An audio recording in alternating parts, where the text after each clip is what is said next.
Gold trusted gold buyers. మీరు తాకట్టు పెట్టిన బంగారాన్ని విడిపించి ఈ రోజు ఉన్న మార్కెట్ ధరకు కొనబడును.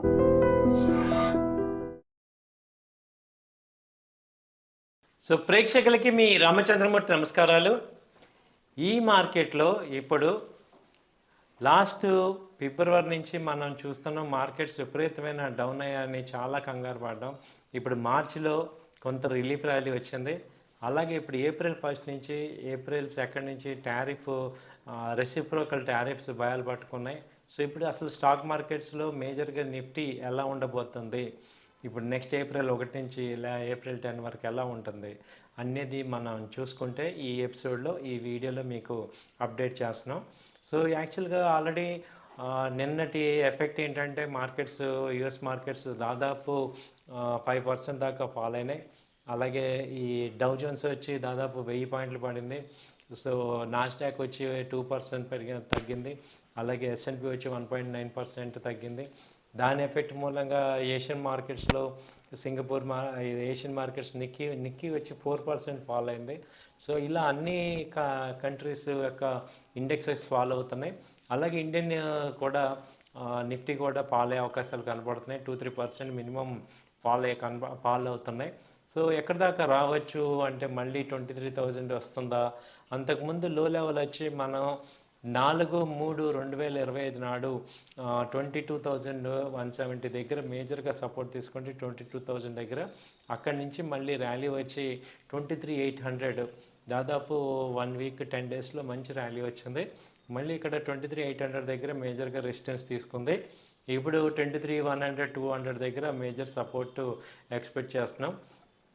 సో అక్కడ వరకు వచ్చే ఛాన్సెస్ అక్కడి నుంచి కూడా బౌన్స్ బ్యాక్ అవుతుందా లేదా అనేది చూస్తుంటే మీకు ఇండియన్ మార్కెట్స్లో మేజర్గా ఏంటంటే అఫీషియల్స్ కనుక ఈ రెసిప్రోకల్ టారిఫ్ని వాళ్ళు కనుక నెగోషియేషన్ బెస్ట్గా చేయగలిగితే ఈ మార్కెట్స్ ఆగే అవకాశాలు కనపడుతున్నాయి. సో ఇదేంటంటే మళ్ళీ టెంపరీ ఫాలే తప్ప పర్మనెంట్ ఫాల్ అయ్యే అవకాశాలు కాదు. ఎందుకంటే ఇంకా అంతకుమించి పెద్ద డిమాండ్స్ ఏం పెట్టట్లేదు ట్రంప్ గారు, ఓన్లీ టారిఫ్స్ తగ్గించండి అని. ఒకసారి ఆ టారిఫ్స్ సెట్ అయిపోయిందంటే ఇప్పుడు యూఎస్తో మనకి వచ్చే ఇంకా ఇంపాక్ట్ ఉండదు. కాబట్టి మనకు ఆల్రెడీ ఇండియాలో ఎఫ్ఐఎస్ బయింగ్ స్టార్ట్ చేశారు. అలాగే న్యూస్ ఇది వస్తున్నాయి. సో నెక్స్ట్ మళ్ళీ ఇంకా ఇయర్ ఎండ్ రిజల్ట్స్ వస్తాయి. సో ఇండియన్ కంపెనీస్ అన్నీ కూడా మంచి పర్ఫామ్ చేస్తుందని టాక్ ఉంది.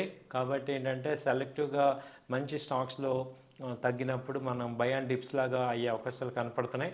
సో రేంజ్ చూసుకుంటే 23,000 మళ్ళీ వచ్చే ఛాన్స్ ఉంది. ఒకసారి రీటెస్టింగ్ అవుతుంది. 23,000 దగ్గర మేజర్ సపోర్ట్ నిఫ్టీ ఎక్స్పెక్ట్ చేస్తున్నారు.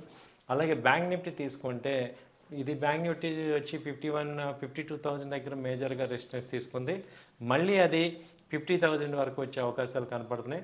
అలాగే బ్యాంక్ నిఫ్టీలో లాట్ సైజ్ కూడా 30 నుంచి 35కి పెంచే ప్రపోజల్ ఉన్నారు. కాబట్టి దానివల్ల కూడా కొంచెం దానిలో మూమెంట్స్ ఎక్కువ తగ్గే అవకాశాలు ఉన్నాయి. కాబట్టి 1000 పాయింట్స్ మళ్ళీ దానిలో ఎక్స్పెక్ట్ చేస్తున్నాం ఫాల్ అనేది. అలాగే ఏప్రిల్ 7 to 9 మధ్యలో ఆర్బీఐ రెపో రేట్ మీటింగ్ జరుగుతుంది. దానిలో కూడా రేట్ కట్ వచ్చే అవకాశాలు కనపడుతున్నాయి. సో దానివల్ల మార్కెట్లో లిక్విడిటీ పెరుగుతుంది. సో అందరి దగ్గరికి మనీ వస్తున్నాయి.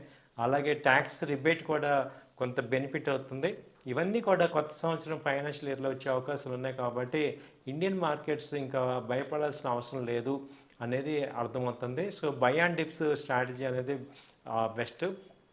అలాగే లార్జ్ క్వాంటిటీ కనుక మీరు తీసుకునేటట్టయితే పుట్ ఆప్షన్స్ తీసుకొని, ఎందుకంటే అన్సర్టనిటీ బాగా ఉంది కాబట్టి పుట్ ఆప్షన్స్ తీసుకొని హెడ్జింగ్ చేసుకోవటం, అదంటే లాస్ని ఇన్సూరెన్స్ చేసుకోవాల్సిందిగా మేము ఎక్స్పర్ట్స్ రికమెండ్ చేస్తున్నారు. సో ఎవరికైతే 5 lakhs అబోవ్ సింగిల్ క్వాంటిటీ ఉంటే వాళ్ళు దానికి తగ్గ పుట్ ఆప్షన్స్ తీసుకోవటం ద్వారా మీ యొక్క రిస్క్ని తగ్గించుకోవచ్చు.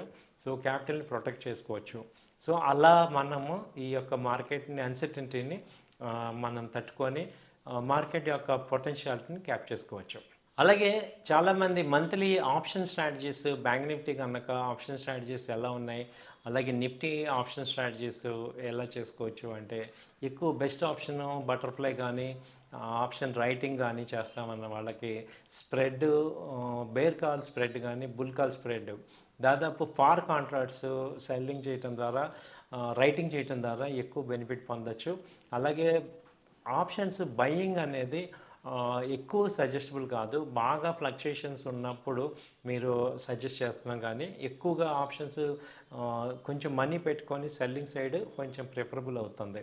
సో బయింగ్ చేయాలి ఆప్షన్స్. చాలామంది ఏంటంటే ఈ ఆప్షన్స్ బై చేసి ఎక్కువ సంపాదిద్దాం అనుకున్న వాళ్ళందరికీ కూడా ఎక్కువ మంది లాసెస్ అవుతున్నారు. దీనికి మేజర్ రీజన్ ఈ టైం వాల్యూ, అలాగే టెక్నికల్గా సరైన నాలెడ్జ్ లేకపోవటం, ఈ రెండింటి మీద అవగాహన లేకపోవటం వల్ల ఎక్కువ మంది లాస్ అవుతున్నారు. దాని బదులు ఆప్షన్స్ మీరు సెల్లింగ్ సైడ్ ఎక్కువ ఉండటం వల్ల కొంచెం అంటే హయ్యర్ సైడ్ కాల్స్ సెల్ చేయటం, ఫార్ కాంట్రాక్ట్స్ అంటాం, ఫార్ కాల్స్ సెల్ చేయటం వల్ల కొంచెం మీకు అడ్వాంటేజ్ ఉంటుంది. సో అదొకటి ఆప్షన్ రైటర్స్కి ఇప్పుడు ప్రజెంట్ మార్కెట్లో బెనిఫిట్ ఉంది. అలాగే ఆప్షన్స్ని మనం హెడ్జింగ్ చేయటం, నేకెడ్ ఆప్షన్స్ని బై చేసి ప్రాఫిట్స్ తెద్దాం అనే కన్నా ఈక్విటీని, క్యాపిటల్ని ప్రొటెక్ట్ చేసుకోవడానికి పుట్ ఆప్షన్స్ బై చేసుకోవటం అనేది సజెస్టబుల్ అనేది అర్థమవుతుంది. సో ఇదండి ఇవాళ నెక్స్ట్ వీక్లో వచ్చే మార్కెట్ ఒడిదుడుకులు ఎలా ఉంటాయనేది మా యొక్క అనాలిసిస్. థ్యాంక్ యూ అండి. నమస్తే.